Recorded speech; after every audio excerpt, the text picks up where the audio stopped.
શું તમે હસીમાં ફરી એકવાર લોટપોટ થવા માટે તૈયાર છો? તો આપણી શિક્ષણના વિદ્યાર્થીઓ લઈને આવી રહ્યા છે એક મસાલેદાર નાટક, જેનું નામ છે દેશી સાસુ અને વિદેશી વહુ. તો તાળીઓના ગડગડાટ સાથે તેમને આવકારીએ. તો શું તમે તૈયાર છો સરપ્રાઈઝ ડીલ માટે? Gate ready audience. Hello. Hello. હા બોલ મમ્મી. કેમ છે દીકરા? મજામાં મમ્મી. દીકરા મારે તને એક વાત કહેવી હતી. હા બોલ મમ્મી. જો હવે તારા લગ્નની ઉંમર થઈ ગઈ છે તો મેં તારા માટે એક છોકરી શોધી છે. ના ના ના, છોકરી તો હું મારા પસંદની જ શોધીશ. ના ના, આવું ના ચાલે. છોકરી તો હું મારા કુળની અને નાતની જ શોધીશ. ઠીક છે, તો મારે તારી સાથે વાત જ નથી કરવી. મમ્મી પણ છે ને યાર, સમજતી જ નથી કોઈ વાત. સેમી, કેમ ટેન્શનમાં બેઠી છે? બેઠો છું. કેટલી વાર કહું તને એક ને એક વસ્તુ યાર. Whatever. By the way, what happen? અરે કઈ નહીં યાર, મને એવું લાગે છે કે મમ્મી આપણા માટે નહીં માને યાર. ઓહ, ધેટ ઇઝ ધ પ્રોબ્લેમ. આપણે મળીને કઈ સોલ્યુશન ફાઇન્ડ કરીએ. તું મારી એક વાત માનીશ? Yes, of course. તો આપણે ઘરે કહી દઈએ કે આપણે લગ્ન કરી દીધા છે. Okay, fine. I will sacrifice for you and your family.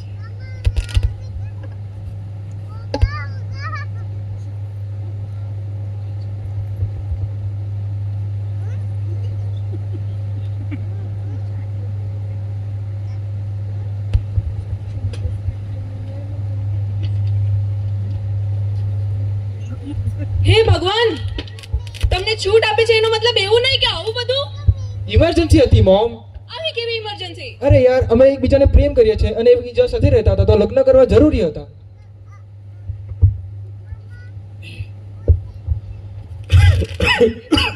જીવતો રે બટા, જીવતો રે, 100 વર્ષનો થા. એ ભગવાન, તારી લીલા અપરંપાર છે. પગે પણ. અરે એમને યાર નહીં. સાદી રીતના. હા હા.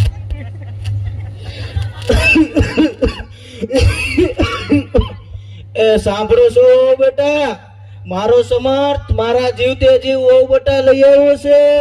હા પપ્પા, ખબર છે. શું નામ છે? સમર્થ. અરે તારું નહીં પૂછતી. સોનિયા. હટ, મને પૂછવા દે. શું નામ છે? સોનિયા. આખું નામ નથી? What? Full name. Oh, Sonia Roberts. હે શ્રીજી વાળા. Robots, Jesus. આ ક્રિશ્ચન છે? Yes, that is Christian. આખું કે મોમ ગુજરાતી છે. ઓહ, મારું મોમ ગુજરાતી છે. એ વર્ષા, આ તો તારા જે મર્દ ગુજરાતી નીકળી. માં ઢોકળું ને બાપ બર્ગર. લુક, મને ગુજરાતી બોલતા નથી આવડતું. આવડતો? યસ, પણ હું તમને બધાને ગુજરાતીમાં ગ્રીટ કરું છું. સોનિયા, હમણાં રહેવા દે. No Sammy, please let me do it. તું કેવો છે? કેવો છે? દાદા, તું બહુ મીઠી છે. મામા, આને તો આવતા તે બધાની જાતિ જ બદલી નાખી. આને તો ગુજરાતી માધ્યમિક શાળામાં મૂકવો પડશે, નહીં તો આપણી ગુજરાતીની આવી બનશે. આઈ નો, તમે અમારા બંનેથી બહુ ગુસ્સે છો કે અમે લગ્ન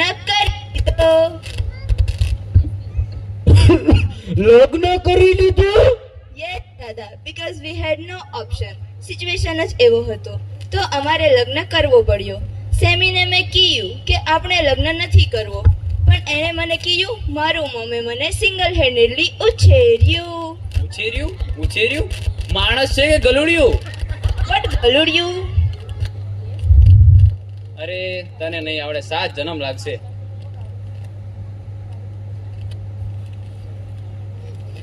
આઈ મીન બિગ મોટું કર્યું, સિંગલ હેન્ડેડલી, એકલા હાથે.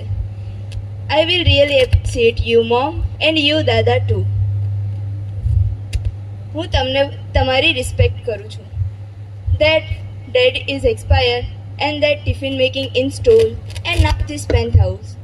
I really respect you. મને સેમીએ કીધું કે આપણે લગ્ન કરવો પડશે. એને મને એક પ્રોમિસ પણ લીધું કે જો તારે મારી સાથે રહેવું હોય તો આપણે લગ્ન કરવો પડશે. અહીંયા આવું ગજબ નહીં ચાલે, કેમ કે મારું મોમ બહુ ગુસ્સે થશે અને મારા દાદા હી બિલીવ્સ ઇન ઇન્ડિયન કલ્ચર. એ તો મને મારી જ નાખશે.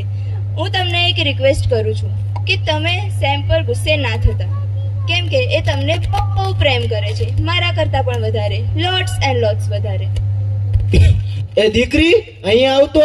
એ આની જોડે લગ્ન કર્યા તો તાર મા બાપે કઈ કીધું નહીં તને? નો, મારા મોમ ડેડને કાંઈ ફરક જ નથી પડતો. તો તારા મોમ ડેડ? એમનું ડિવોર્સ થઈ ગયું છે. છૂટું છેડું. છૂટું છેડું? છૂટું છેડું? યસ, મારા 2 fathers and 6 mothers છે. એ આ છોકરી તો જીવલેણ છે. 2 બાપ અને 6 માં. ઓ બા, ઓ માં. અમે તો અહીંયા એકમાં જ આવી જતા હોઈએ છીએ, તો આના બાપે 6 કઈ રીતે હેન્ડલ કરી છે? Wait I will explain it to you. એમાં કેવું હતું કે સોનિયાના ફાધર એટલે મિસ્ટર રોબર્ટ્સ, જેને સોનિયાના મમ્મી સાથે મેરેજ કર્યા, પછી સોનિયાનો બર્થ થયો, પછી એ બંનેના ડાઇવોર્સ થઈ ગયા અને સોનિયાના મમ્મીએ પાછા લગ્ન કરી દીધા, એટલે થઈ ગયા ને 2 બાપ. યસ, મારા ફાધર્સના 6 વાઇફ્સ છે. ફર્સ્ટ વાઇફ એ મારું મોમ, જે ગુજરાતી હતો. સેકન્ડ ડચ હતો. થર્ડ આઇરિશ હતો. ફોર્થ સ્વીટ્સ હતો. 6 ઇટાલિયન હતો. એન્ડ 6 મોમ, લેટેસ્ટ મોમ પાછો ગુજરાતી છે. વાહ, તારા બાપને તો ઓસ્કર એવોર્ડ આપવો જોઈએ. ગુજરાતથી શરૂ કરી આખા વર્લ્ડનું ટૂર કરીને પાછો ગુજરાતમાં સેટલ થઈ ગયો. મમ્મી, દાદા, મામા, હવે અમે શું કરીએ? આટલું તો કર્યું, હજી શું કરવું તારે નાલાયક? આઈ મીન ઘરે જઈએ કે પછી પાછા હોટલ જતા રહીએ? હોટલ જાઓ. હર્ષા! દાદા, હર્ષા નહીં, વર્ષા છે, વર્ષા. હા, વર્ષા. અરે પપ્પા, મારો કહેવાનો એવો મતલબ છે કે તમે બંને હોટલ જાઓ, તો તમારું સામાન લાવો અને સામાન લઈને પાછા ઘરે આવો. થેન્ક યુ સો મચ કે તમે મને સ્વીકાર્યો.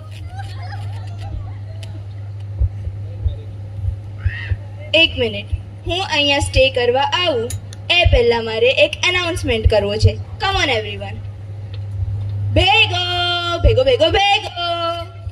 આ તો આફ્રિકન સોંગ જેવું લાગે છે. ભેગો ભેગો ભેગો ભેગો. આપણે બધા છૂટા છવાયા હતા ને, આ બેન આપણે ભેગા કરે છે. નિયર. લુક, મારે અહીંયા રહેવા આવું એ પહેલા મારે તમને 2 વાત ક્લિયર કરવી છે. નંબર 1, હું આ જ કપડો પહેરવાનો છું. એ આ ઘરે એક જ જોડી કપડા લઈને આવી છે. નો મામા, નોટ ધેટ. હું આવો જ કપડો પહેરવાનો છું. મને ઇન્ડિયન ડ્રેસીસ નથી પાવડો. એ વર્ષા, લાવ્યા બાને એક પાવડો. મેં ટ્રાય કર્યું. ધેટ ચૂડીદાર કૂતરો. કૂતરો નહીં, કુર્તો. કુર્તો ટ્રાય કર્યો તો એવું લાગતું તું મારું એ બાંધી દીધું છે. And that rolling what you call that? સાડો. અરે સાડો નહીં, સાડી કહેવાય, સાડી. સાડી નથી સાડી, એમાં બધો ખુલ્લો લાગતો તો. બાબાજી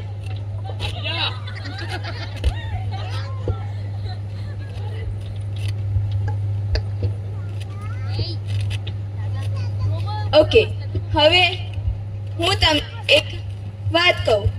તમે બધા નક્કી કરી લો, તમારે મને અહીંયા રાખવો છે કે નથી રાખવો. એ રાખ્યો લેને ભાઈ તને. Thank you so much. Okay, વાત નંબર 2, તો આના કરતા પણ બિગ પ્રોબ્લેમ છે. હું અહીંયા રહેવા આવ્યો એ પહેલા મેં બહુ બધું હિન્દી સિરિયલ જોયું. બીજું કઈ કામ ન હતું તારે? મેં જોયું તું બહુનું ઝઘડું. ઝઘડો નહીં, ઝઘડો. ઝઘડો એ ના થાય એટલા માટે deal to make with you સાસુજી. What kind of deal? Okay, હું તમારું અને સેમ આડું નહીં આવું અને તમારું મારું રિલેશનમાં વચ્ચે આડું નહીં આવવાનું. સેમી તમારું અને મારું 50-50, અડધું. વાહ છોકરી વાહ, સંબંધ બાંધવાના પહેલા દિવસથી જ હિસાબ એકદમ ચોખ્ખો છે કે મારે તમારા વચ્ચે નહીં આવવાનું અને તું અમારા વચ્ચે નહીં આવે. અમારી જનરેશનને તો આવા હિસાબો આવડતા જ નહીં હતા, પણ આ તો કહેવાય છે ને કે નવી જનરેશન, નવા વિચારો અને નવો દાવ. મંજૂર છે તારી ડીલ બહુજી? સચ અ ડન ડીલ સાસુજી. જાઓ, હવે તમે હોટલ જાઓ, તમારો સામાન લાવો અને પાછા ઘરે આવો. બાય. તમે પણ આ લોકો જોડે જાઓ અને હોટલનું બિલ સેટલ કરીને આવો. વાંધો નહીં.